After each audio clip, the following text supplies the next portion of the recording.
whole life, I would tell my parents and tell friends, I'm going to be a writer. In fact, my first grade teacher told me, you need to be a writer. I noticed that when I would tell a story, people would really pay attention. And I thought, wow, I've got something here.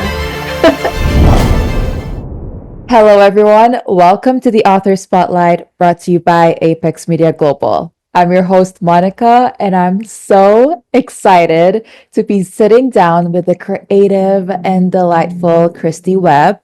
She's known for her recent hits, Honey and Ellie Finds Love When She Goes West. Her books has been resonating with her readers, and today I'm finally gonna find out why. And I'm taking you with me. So, Christy, thank you so much for joining us. Thank you, Monica. It's a pleasure to be here. The pleasure is all mine. So, I mentioned earlier that you have a book about Ellie and finding love. So, that has been a hit for you. What about that book makes it stand out among the rest? Well, as you may or may not know, I live in Utah, so I come from a pioneer heritage. And most of the stories you hear about the pioneers coming west were devastating, horrible stories. And so I kind of wanted to do a spin on that and create a fun story. So I tried to picture myself as between 16 and 18 years old and two of my good girlfriends and the challenges that they would have coming west and put myself in their mindset. So some of them had to learn how to cook over fires and, all those kind of things that we don't even, we take for granted. But the fun thing is each of them finds love as they go west. They meet different guys, because at night when they circled the wagons, they had dances that they went to and like square dancing, and it just was a really fun time. Plus, along with their normal squibbling, sibling squabbles, and it's just a really fun story that people can relate to. Plus, I did a lot of research on the different trails that they traveled to, and I've heard a lot of good comments about it. Yeah, absolutely. I think your writing is whimsical yet relatable, and I think that's why it relates so much to your audience. So, I wanted to ask, was this the first book that you've written? And if not, how was the process like when you were writing your first book? No, it wasn't my first book. My first book was called A Night to Remember. I've always wanted to be an author, but never have taken the time. When I turned 60, I had to have a hysterectomy, and I was actually working as a mortgage loan officer. So they took my computer away, and I thought, well, while I recuperate, I might as well start writing. So I started writing my first story at that time, and it's taken off from there. What was the experience like? Because, like, when you usually start something, you're kind of like met with a lot of, doubts or thinking, like, is it really gonna take off? How did you tackle those feelings if you had any? Well, you're absolutely right. My whole life, I would tell my parents and tell friends, I'm going to be a writer. In fact, my first grade teacher told me, you need to be a writer. I had quite the imagination. My maiden name was Wilburn, and at that time that I grew up, Zorro was popular, and Zorro was played by Guy Williams. So I stood up in front of my class and told everyone Zorro was my uncle. Of course, my first grade teacher knew I was quite the storyteller. So she helped guide me in the right path and said, you really shouldn't tell those tales because kids will not like you. But if you use your imagination in a creative way, you'll do better. So I told people that I wanted to do this, and everybody said, oh, you'll never make it. You'll never make it. So I kind of pushed the idea down. I always did well in English and things like that. But like I said, I used to love to do public speaking and I noticed that when I would tell a story, people would really pay attention. And I thought, wow, I've got something here. So I quickly took advantage of that recoup time from my hysterectomy and started writing. And I have to tell you, it was hard. I've had many rejections, and that's heartbreaking. But I knew that I had a gift. And I thought, okay, well, take the criticism, redo things, and make it better. And eventually it'll come out. And it did. Oh, well, thank you for believing in yourself because that way you're inspiring other people, but also are coming with so many relatable and fun stories that kind of like, helps people just go about their daily lives, especially like the mundane things that we do every day. So, Mhm. yeah, well, that's a lesson for everybody to just, go for it, especially when you're pushed back. It means that you're actually up to something good. So now that's really interesting. And I wanted to switch gears a little bit. I wanted to talk about one of the stories that have intrigued me. You written about a woman in her 50s, doing detective work with her talking cat. What inspired that story? Actually, it's a true story kind of about me, except um, when I was in my 50s, I was working for a company that went out of business. And I had moved from California to Utah. I was by myself, single, and I really did have a cat, Harley. And Harley was a big Maine Coon cat, so cute.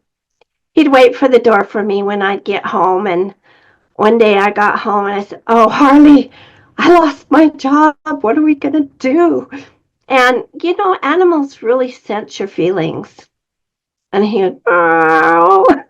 And anyway, I went on several interviews and I would come home and I would tease him. I would say, "Well, while I was out on an interview, did you start the wash or did you get the vacuuming done?" And of course, he'd meow at me. And anyway, on one particular interview,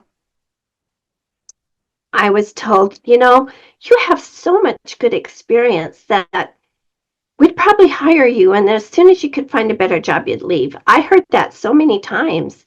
And I thought, wow, if someone doesn't hire me soon, pretty soon my house is going to be on the chopping block.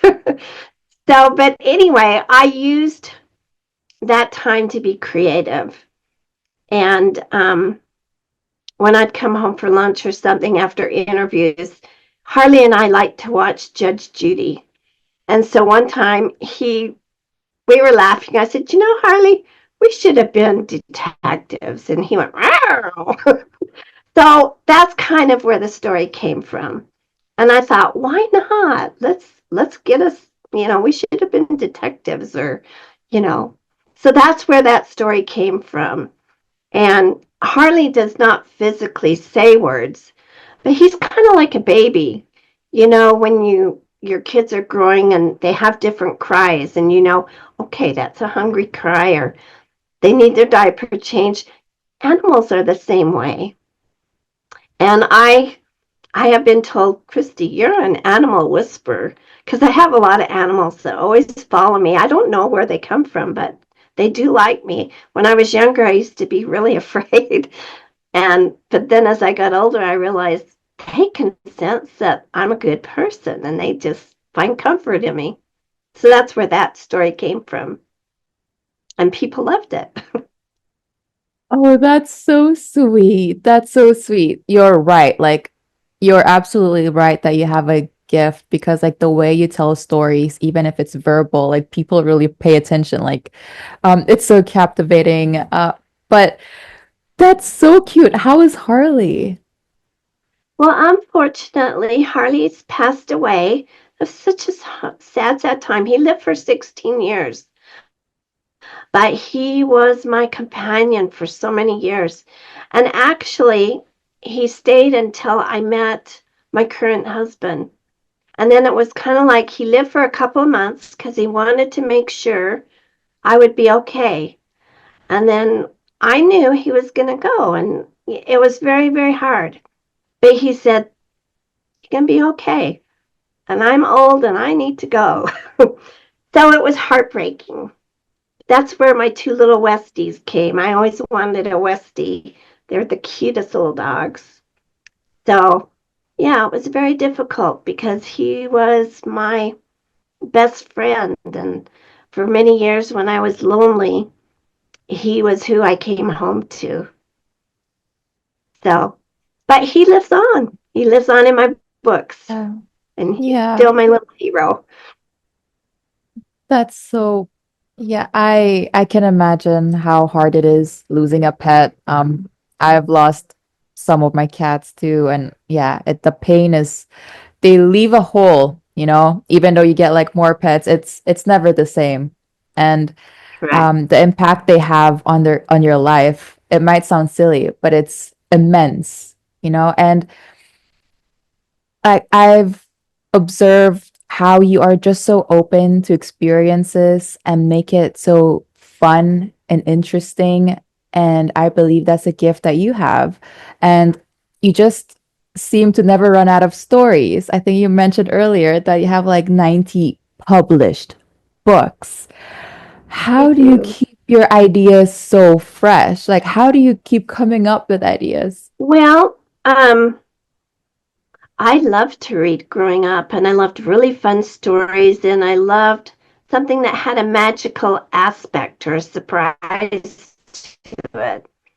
So I kind of look at the everyday things that are around the world, and then I think, for example, with my honey book, um, the mom and dad, husband and wife, couldn't have children for 15 years, and they had pretty much given up. And then one day, Anne, the mother, thinks she's got a terrible disease. She goes to her doctor and finds out she's pregnant. She can't believe it. And so she floats on the cloud going home to tell her husband. Her husband, Dan, is a beekeeper. So it was natural. They had a beautiful baby girl and they named her Honey. But little did they know, Honey was going to have some magical qualities about her. Well, when Honey was 5, she used to watch her dad put on these overalls and these big boots that were as tall as she was, and these humongous gloves, and then put this veil thing over his face. And she thought, where on earth is he going? She says, one of these days, I'm going to follow him, sneak out the back door, and see what he's up to. So it happens when she's about 5 or 6, and she sneaks out the door and creeps around the corner and sees him walking, to some white buildings that are away from the building. And she sneaks by and keeps following him. And she hears all this buzzing. She goes, oh, yeah, that sounds like bees. She's familiar with bees because her mother grows the best flowers on earth to be able to use, the stuff to make honey. So she sneaks out the back gate, and the closer she gets to these white buildings, she keeps hearing all this buzzing. Well, then she feels little tickles on her arms, and she looks down and she sees, oh, I have bees. And she's an only child, so the bees become her friends. So as she goes up, she wants to show her daddy, look, Dad, I can do bees too. Well, he takes one look and about passes out because he's like, oh my gosh, my baby girl's going to get stung to death by bees. So anyway, he tries to sneak her back to the house. And in the meantime, her mom couldn't find her, opens the door, and she's about ready to give her what for. And she sees her precious girl covered in bees. And she looks at Dan and she goes, what on earth? Do something. And he goes, I can't. And Honey goes, look, Mom, look at all my friends. I got the bees. She says, can they come in and play? Of course, the mother's going, no, no, no, no. And that's the start of it. And so she has something about her where the bees absolutely love her. So do the butterflies and birds. When she goes to school, because she's not familiar with a lot of kids, a boy there wants to copy her homework. And of course, a friend says, "Don't do that, don't do that." Well, the boy later on is threatening, "I'm going to beat you up." So she goes home and tells her friend Bumble, "I had kind of a rough day at school." And Bumble says, "Don't worry, I got your back." So the next day at recess, her bumblebee friends come. And when the boys start throwing rocks and stuff, they do nosedives at them. Of course, she knows what's happening, but everybody's going, "Where the hell these bees come from?" But anyway, her bees. This is one of many experiences in this book where the bees absolutely rescue her. And she loves them, and it continues, and different things happen in her life. But the one thing I enjoyed growing up, I liked Charlotte's Web. And that was a story of a little pig that was going to be sold to the market and a common garden spider in the corner. But the garden spider could spell and write words about this wonderful pig. And I think, back to your question of how do I stay fresh, I try to look at everyday things and then do a tiny little twist on it to make it really fun. Now, I've always worried about whether I should have put a warning on that honey book that don't encourage your kids to go out and put bees on themselves because I don't want anybody to get stung. But I've noticed as I work in my gardens and things, that's where I come up with a lot of ideas. And as I'm planting flowers, the bees come and check out what I'm doing. And my daughter's always been afraid of the bees, but they've never hurt me. And I noticed growing up, I had strawberry blonde hair. They were fascinated with my hair. So I thought, yeah, it could be honey because they liked me. I did get stung once or twice, but not very often. Oh, wow. That was such a colorful way of sharing the premise of the story. I could like imagine it with my eyes closed the way you described it. And it's a fun adventure. I couldn't have ever thought of it. I feel like some people are just like really privileged to just be born into that talent and really recognize it and execute it and produce something with it. And um you mentioned gardening, and that's, I guess, a big part of your life, and I think crocheting, if I'm not mistaken. Right. Do these things inspire you and your stories as well? Well, my gardening does because I have lots of time to think when I'm out doing the gardening. But I did write a book about my husband Dean and my story. It's called A Mail Order Bride for Robbie. And it is a funny story. It has a subtitle, Love um, Has No Age Limit, because I didn't meet him until I was in my 60s. Um, and it was kind of funny because I grew up in a time where you met guys at the malt shop, without giving my age away of 73. You can kind of tell what era I grew up in. And so my daughter was telling me, "Mom, you need to get married again." I lost my former husband, passed away. And I said, "Well, I wouldn't even know really where to go meet a guy." And she goes, "You got to get online." It's like, oh man. So I had to even have her download the program on my computer. And I'm, oh, this is crazy. I'm supposed to find a guy and I can't even turn on the computer. So that's a story. It's really funny.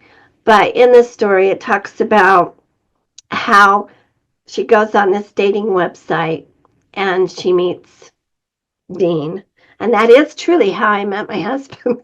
We met over line, and, you know, and they have so many rules. Don't ever have some guy meet at your house first because you don't know if he's Jack the Ripper. Drive your own car in case it's a bad date, you can get in a lead. And I was like, oh man, I don't know if I can date like this. It's crazy. But good news, I did meet him, and it's a really fun story. But in part of the story, there's a part where she gets frustrated with this dating, and So she goes out and she's talking to her flowers. And anyway, in one scene, she says, "Do you really think I should marry this guy?" And she's wanting to say them to say no, and the wind blows, and they're all nodding their heads. Yes, I go, "You're traitors. You're not getting water today." But it's a fun story. With the crocheting, I'm actually thinking about doing a story right now where a lady has a crochet shop, and a couple of doors down is a shoe shop. And it's going to be maybe a Valentine theme where, am I too old to find love? And she might, he might sign up for some classes, or she might take some shoes in to have them repaired. It's still percolating. So, but anyway, I don't know if that answered your question or not. Yes, you did. I have so many follow-up questions. So many things are running through my mind. But first, I think the lesson that I'm learning here is that whenever you recognize a talent within yourself, I guess you just have to really give it time and be comfortable sitting in silence or just like going into nature, just letting the ideas come to you rather than forcing it. I think a lot of people force their ideas and just instead of like consuming so much, just sit there and then it will just come to you. And I think that's a good lesson that I learned today. And with the gardening and like how you said, the flowers kind of bowing down with the wind and you joking with them, that's the wonder, the innocent wonder that I really appreciate when it comes to books because it also reminds us to live like that in our real lives. But I guess I want to go back to your story with your now husband, and you talked about all these dating rules. But if I were to ask you a tip or a rule that you've learned in your journey, what would that be For dating or for writing? for dating? And then we For could do dating. writing. I think you can fall in love at any age.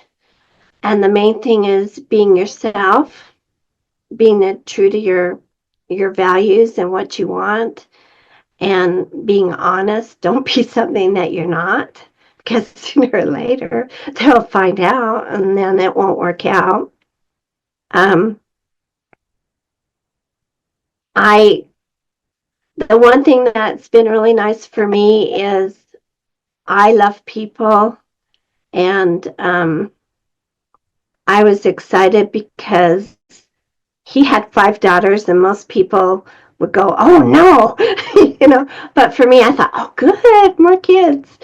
I was not able to physically have children myself, so I had 2 children, and they were both adopted. And I was really pleased with my daughter. She says, "You are so lucky because she's such a nice mom. She'll be nice to everybody." And I thought, well, that was really a nice compliment. Thank you. And it's been nice to be able to have 5 more new daughters come into my life. And I think it's fun. It's much more fun to have a companion that you can share things with. And, no matter how old we get, I used to think when I was young and I'd see my parents, I think, oh, I don't really want to get that old. And then one day I got this old.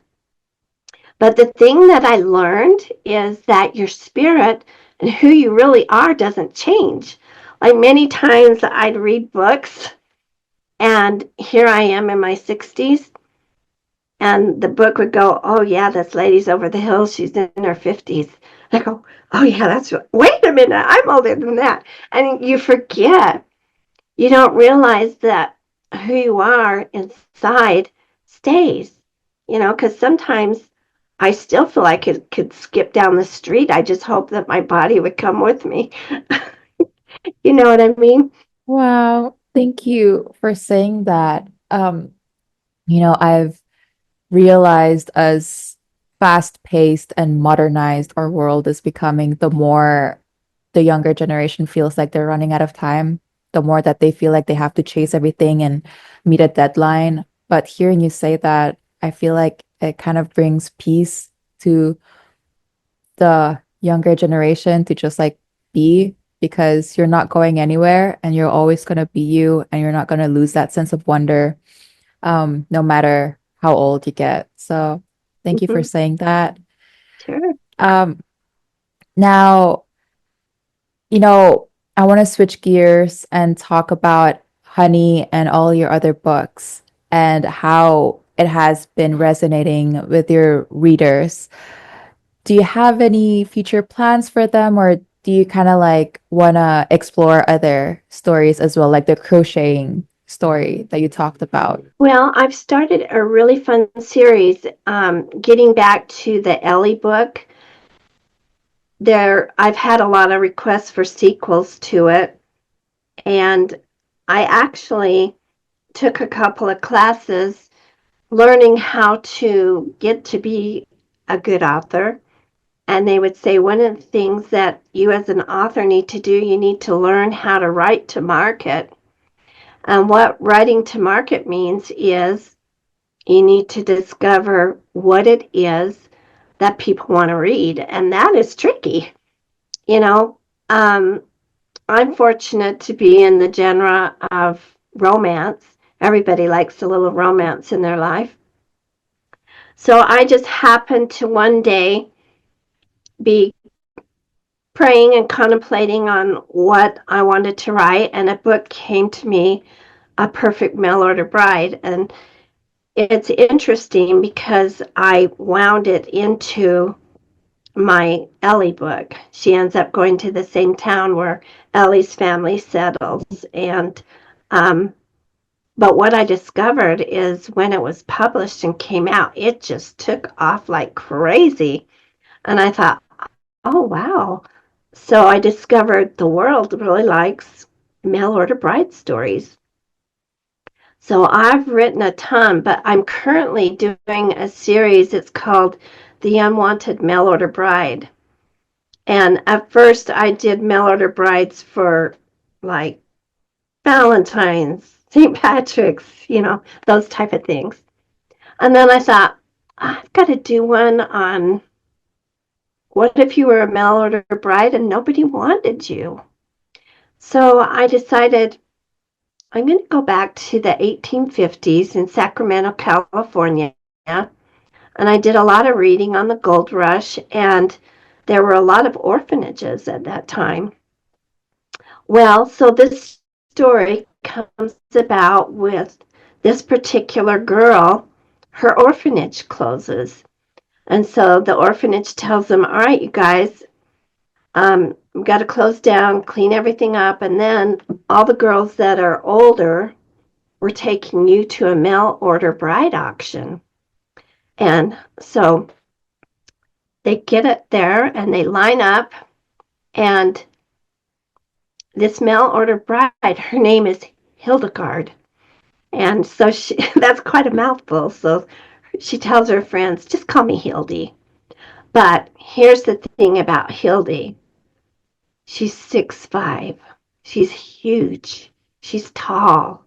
She's pretty. She's got a pretty figure. But she's huge. And she stands there and puts on a pretty smile. And all the short girls, petite, cute ones, get chosen first. And she's trying really hard not to cry. She says, well, I guess no one really wants to climb a ladder to have to talk to me.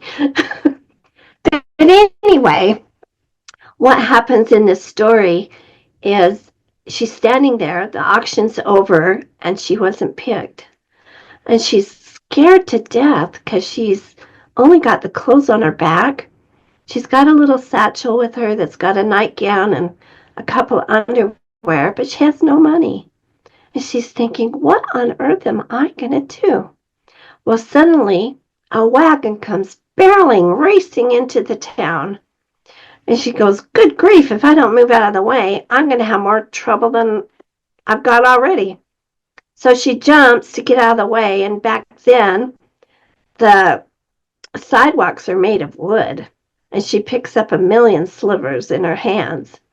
In the meantime, this guy goes, "Good grief, I almost ran over the tallest woman I ever saw." So he stops and runs over and says, "Are you okay?" And she just wants to give him what for. And he goes, "Did I miss the mail order bride auction?" She goes, "Well, I'm not going to yell at him because maybe he'll want me." So she sort of takes advantage of him feeling guilty for nearly running her over. And he goes, "Well," she says, "well, no, you're in luck. I'm the last one." So he's helping her up, and he's 6'2", but she keeps going taller and taller, towers over him. He goes, "Oh, brother." But anyway, because out of his guilt, he thinks, "I really should be nice because I nearly killed her." So, long story short, she goes home with him and they talk. But this is a story that teaches us that no matter what shape, what size we are all lovable. And we all have lovable qualities about us. Well, to make a long story short, that was going to be a one book deal. But I had so many comments from my readers telling me, "Oh, we've got to know more about that unlucky bride. She's our hero." I mean, people love stories about underdogs. They love stories about people who can turn something negative into something positive. And there's nothing she could do. It's not like she could cut off her legs. I mean, she could, but who would want to? Back in that day, they didn't have, the things that we have today, but still, you know what I mean? And it's a tender love story of somebody falling in love with what's on the inside versus what's on the outside. And so I was talking to my husband. I kept telling him, "I keep getting all of these comments. Please write more. Please write more." So I said, "I don't know what to write." So he helped me brainstorm. And we came up with the next book. Well, that book, I'm now writing the 14th book to that series. And it's just taken off. So I'm learning that people love stories like that. And hopefully Oh maybe my God. someday it'll become who knows what. Wow. Wow. I'm rooting for her. I would be one of those comments spamming you for more, honestly. That's a unique way of kind of integrating that lesson into a book. And obviously, it's evident people love it. But as I was listening to you, and then you mentioned like that one author's class that you went to and having written like 90 books, a lot of artists kind of resent what used to make them happy, like their passion or their hobbies, because it's now become their job. It's a chore now. Like they have to do it. They have to make it marketable. They have to make it like, a hit. How do you avoid those feelings? Do you avoid those feelings or do you actually like approach it with that wonder that you have? Well, the nice part for me is I can survive if I don't write. Writing has become my hobby. It's become an outlet for me. There were times where when I would get rejections, when I met my husband, I told him, "There's one thing you should know about me. I really like to write, and I would like to continue to write." And so he said, "I want you to be happy. So if that's what you love to do, you do it." He loves to go for long, long rides. Well, I'd rather sit home and write a book. So we kind of compromised. He goes, "Are you in a writing mood today?" And I go, "Yeah." And he goes, "Oh, good. I'm going to take a long drive." So a lot of times he goes for drives and I write books, and then we get back home and tell each other our adventures. But no, it hasn't become. I guess my biggest fear is, oh, what if I run out of ideas? Because it's unusual to write so many books. But every day I just look around the world and see what I can see. And sometimes I'll start a story and I'll go, nope, this one's not going to make it. Put it on the back burner for a while until something else comes, and I'll keep writing. Now, most classes teach a writer you have a beginning, a middle part, and conclusion. Well, I just do it the Christy way, and the Christy way is I just start writing whatever comes into my mind. It's exciting for me because I don't know what's going to happen until I finish it. And so I'm always eager to get back to it because I want to see how it's going to end too. So I know that's sort of weird, but I think the funniest thing about my writing is sometimes when I come out of my room, I can't remember what day it is because, when you get into writing, you get into a mode of you're in your story, you can hear what your different people are saying, and I come out and I think, what day is it? Because I just was maybe on a Friday or a Saturday with my book, and maybe it's Tuesday in the real world. So the biggest question I have with Dean is I go, would you mind reminding me what day it is? I'm lost. So he kids me a lot about that, of being a little scatterbrained and not remembering what day it is. But I love to write, and as long as I have a story, I'm happy to tell it. If all the stories are gone, then I have 90 books I can read. And so I love to write because these are the kind of books that I enjoy reading. But it's always fun when I come out with a new one. I came out with one last week. I've always been fascinated with lighthouses. And when I lived in California, it's really fun to go up and down the coast and visit all the different lighthouses. And the other day I thought, there's got to be a good story about a lighthouse. So this book is called The Courtship of the Princess in the Lighthouse. And it really turned out fun. So I'm hoping that the world will just love it. We'll see where it goes. But it's out now, and I've had some good, response to it. So, Congratulations. yeah. Oh my God. I don't think you'll ever run out of ideas. I think the problem that you're having is like having too many ideas and having to put them in the back burner because like maybe another one will come, right? Like, yeah, I don't think you're gonna run out of ideas anytime soon. And I'm just so excited for whatever you have coming next. I think we are unlimited. The world is unlimited as long as we're open to it. And what it's trying to tell us, I don't think we're ever going to run out of ideas, especially you when you have a way of storytelling. Yeah. So my last question is, what tip would you give to writers who are starting and kind of lost in this idea of like, oh, should I just write whatever appeals to the masses, or am I good enough? All of these noise. What would you say?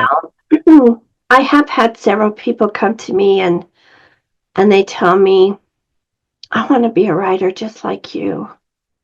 And I said, well, are you ready to get your feelings hurt? Are you good at rejection?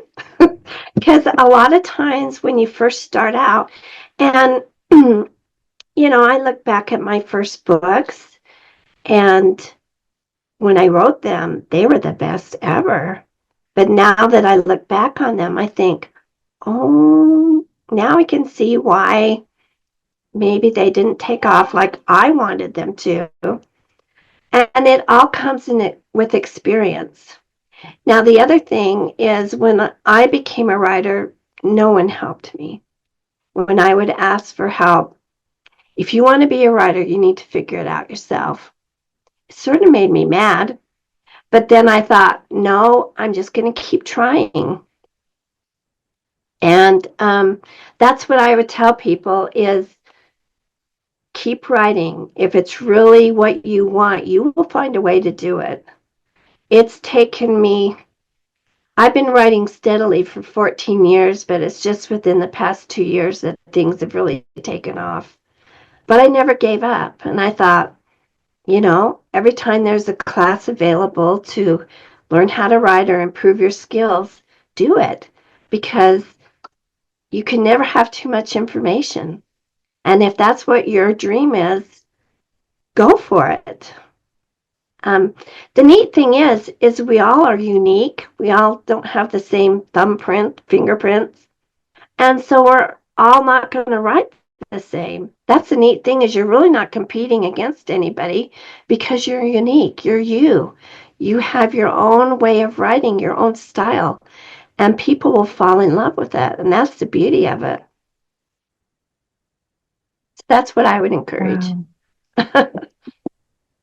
Thank you for saying that. I think everybody, regardless of, being a writer or not, really needed to hear that despite, maybe you have a similar idea to someone else, but no one can do it like you do.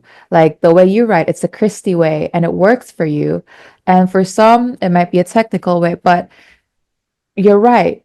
We have different thumbprints and we still deserve to pursue our passions if we want to.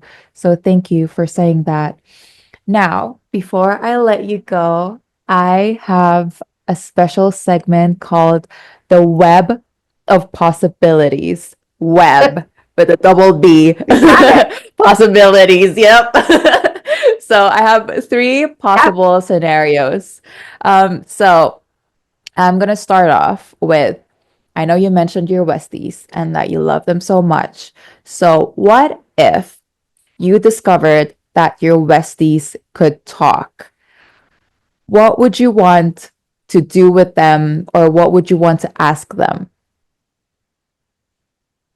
Well, first and foremost, I would say, are you glad I'm your mommy? Because one thing, as I've always disciplined these little sweethearts, I don't yell at them because I never want them to be afraid of me. And so I would always say, am I the mommy that you were hoping for? Because I just, if you love, love, love, they will just be so wonderful to you. And so I would ask them, are you happy you came to live with me? I'm thrilled you're mine. I would want to know that. I don't think they even need to talk. I feel like they're showing that they're really grateful for you. I just gotta say, Christy, you're an amazing mom. And I think you could tell a lot about a person by how they treat animals, not only their pets, but animals. And the way, I mean, our conversation is evidence of like how animals just love you, bees and cats and all of them. So you're a good mom. And I'm sure your Westies are really grateful that you're their mom. Thank you. So of course. So the next web of possibility is that imagine you had to solve a mystery with your Westies. What would you do? Like, what is a resource or a tool that you would use to solve the mystery? Well, I'm very good at making lists. I like to be organized. So I would say, okay, guys, let's sit down and figure out the facts of this case. What went wrong? What do we need to do? Let's make a to do list. I'm very analytical in that I like to research things and make sure we've got all of our possibilities. And then when I have all that, give them each a dog bone treat and say, ready, team? Let's go. And we'd solve it. Oh, that's so adorable. I love that. So the last web of possibility is that, the way you were narrating your story is so visual. Anybody could close their eyes and just hear your voice and imagine what you're trying to say. So let's say one of your books is gonna become a movie. Let's say Honey. What would be your dream cast? Hmm.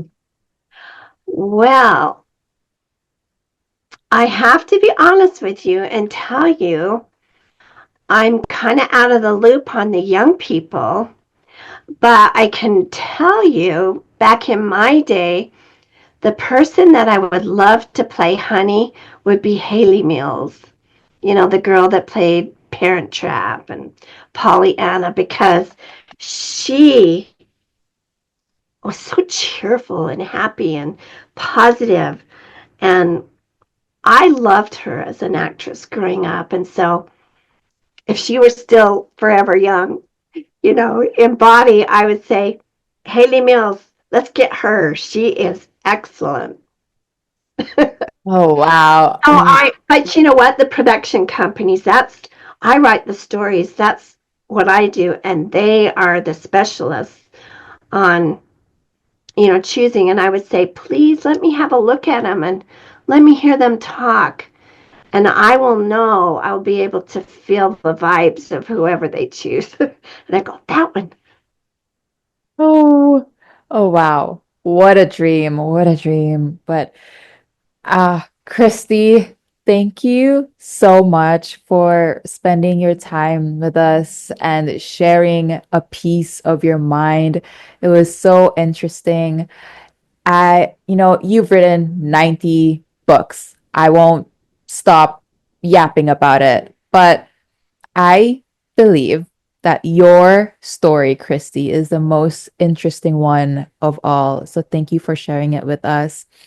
Now, absolutely. Before I let you go for real, where can our people find you and buy your book? All of my books are on Amazon. It's kind of a unique world now. Even though we still have bookstores, the best way for an author nowadays is to put their books on Amazon, and then people order and download them like crazy. I also have a Facebook page, which people are more than welcome to come and visit, but you can find me on Amazon. They have a little story about me, and I know I need to update that since it only shows 11 books. I've kind of been busy, so I need to update that. And um, but an author's favorite thing is to hear from her readers, and that's how we know what you like us to write, and we'll try to write more. So You heard it here, folks. So please go on. We'll link Christie's socials and Amazon below. Please check her out.